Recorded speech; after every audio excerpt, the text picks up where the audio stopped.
Just record that. So how does the farmer try to control it? Basically just driving around and shooting at them with a high-powered rifle. Just the noise alone is enough. It's a full-time job for 2 to 3 months of the year, non-stop. Basically all you're doing is just driving around the cockatoos from one paddock to another until the day warms up. It gets too warm for them, so they go back and roost in the trees. And they come back again and commence their feeding. They commence chasing again, which is bloody annoying. Put her back.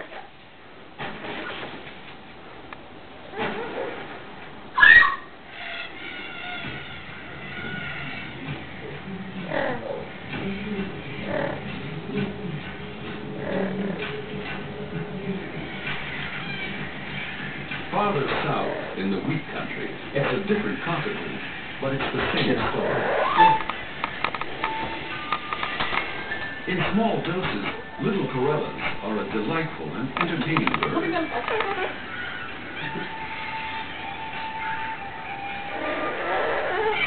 But when flocks of up to 30,000 marauding birds descend on your harvest, you can understand why a farmer might be a little upset. The grain is stored in giant bunkers and protected by thick canvas. But the canvas is no match for their sharp beaks.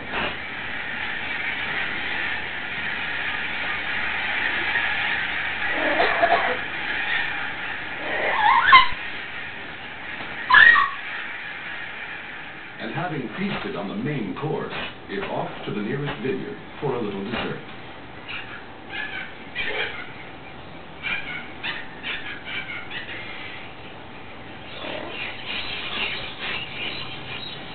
For lychee farmers, rainbow lorikeets are the enemy.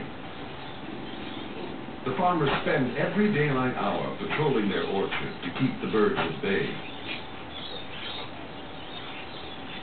Like children with cupcakes, they take a bite from each one, spoiling them for everybody else.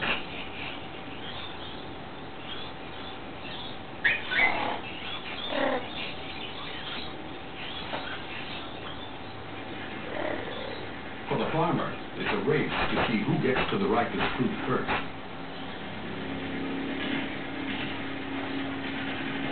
And the birds are winning.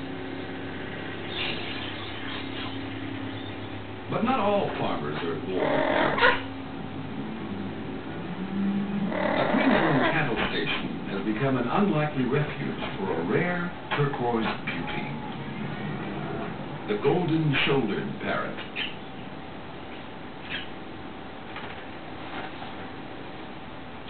Last century, bird fanciers trapped these prized parrots and robbed their nests. This plunder left the species hanging on by a thread. To make matters worse, these picky parrots have very particular lifestyle requirements. For starters, a breeding couple needs an air-conditioned termite mound to burrow into and make a nest. They've made Sue Shepherd's cattle property home.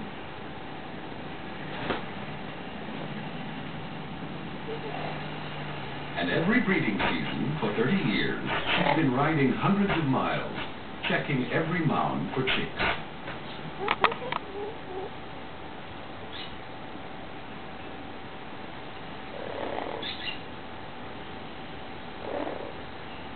In half the occupied mounds, Sue has found a nest floor covered with a grub that is unique to the nests of golden-shouldered parrots.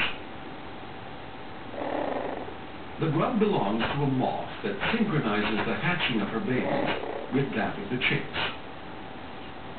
The grubs eat the chicks' poo, which seems to suit everyone.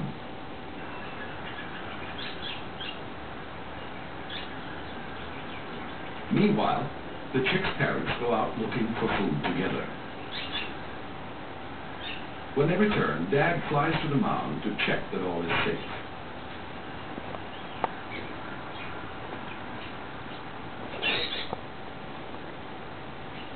and to let the young ones know that it's mealtime.